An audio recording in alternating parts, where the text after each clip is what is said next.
5분 뚝딱 철학 김필영입니다. 오늘은 역사 철학 이야기를 해보죠.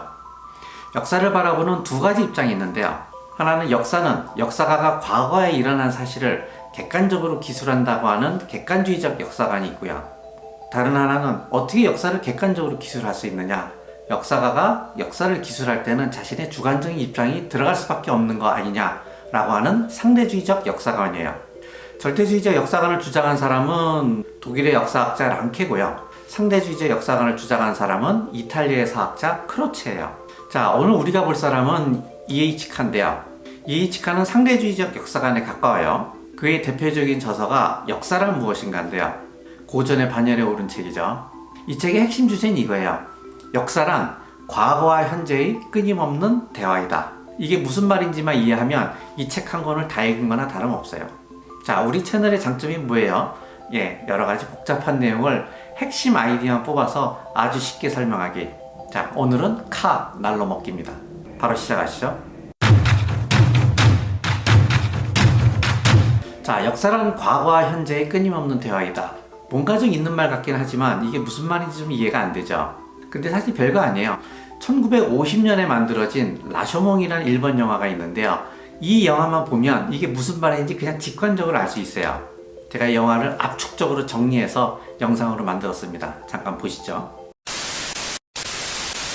배경은 10세기경 일본인데요. 헤이안 시대입니다. 등장인물은 사무라이의 아내, 도적, 나무꾼이에요.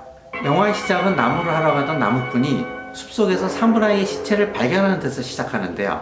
나무꾼은 관아에 바로 신고를 하고 범인은 우연찮게 잡히게 돼요. 범인은 아주 악명 높은 타조마루라고 하는 도적이었는데요. 도적은 어차피 자기가 죽을 목숨이라고 하면서 범행을 순순히 자백해요. 도적은 사건 상황을 이렇게 말합니다. 자기가 숲속에서 낮잠을 자고 있었대요. 그런데 사무라이와 그의 아내가 앞을 지나가는데 그 아내가 너무 예뻤다는 거예요.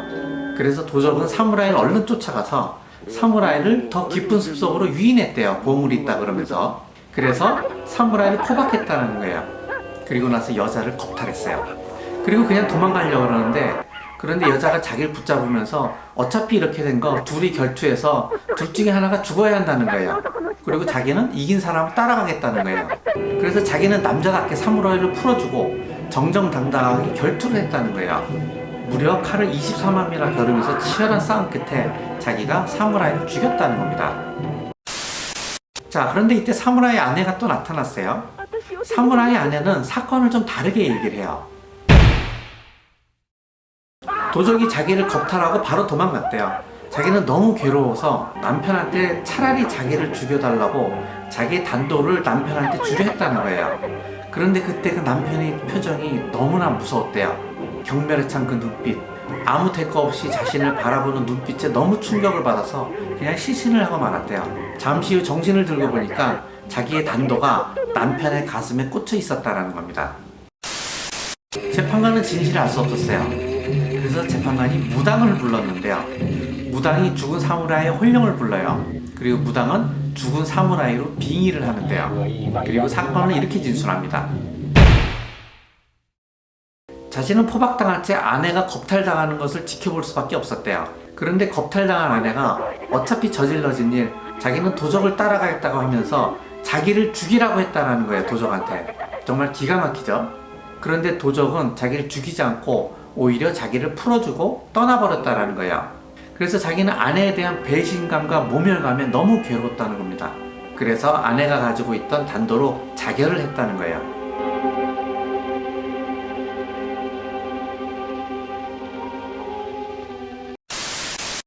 그런데 사실 이 광경을 모두 지켜본 사람이 있었는데요. 나무꾼이에요. 나무꾼이 죽은 사무라이를 발견해서 신고한 게 아니라 그 사건 전체를 사실은 몰래 숨어서 보고 있었던 거예요. 나무꾼은 사건을 이렇게 얘기합니다. 도적이 여자를 겁탈하고 도적이 여자가 마음에 들었던지 여자한테 자꾸 도망가자고 꼬셨다는 거예요. 그런데 여자가 남편을 풀어주면서 남자들끼리 결정하라 했다는 겁니다. 둘 중에 하나가 죽으면 자기는 이긴 쪽을 따라가겠다는 거예요. 무섭죠? 그런데 사무라이하고 도적이 두 사람은 겁나서 싸울 생각을 안 하는 거예요. 그러니까 여자가 열받아서 야 니들이 남자냐 하면서 싸움을 부추겼다는 겁니다. 결국 두 사람은 할 수 없이 싸움을 벌였는데요. 여기서 운 좋게 도적이 이겼고 사무라이가 죽었다는 거예요. 그런데 어떤 결투를 했냐고요? 잠깐 보시죠. 덜덜 떨고 여자 비명소리에 놀라서 도망가다 넘어지고 허공에 칼을 휘두르고 기어가고 구르고 흙 뿌리고 다리 붙잡고 살려달라고 애원하고 완전 초딩 싸움이죠.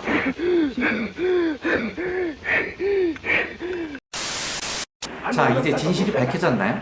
아니에요. 사실은 나무꾼도 거짓말을 했어요.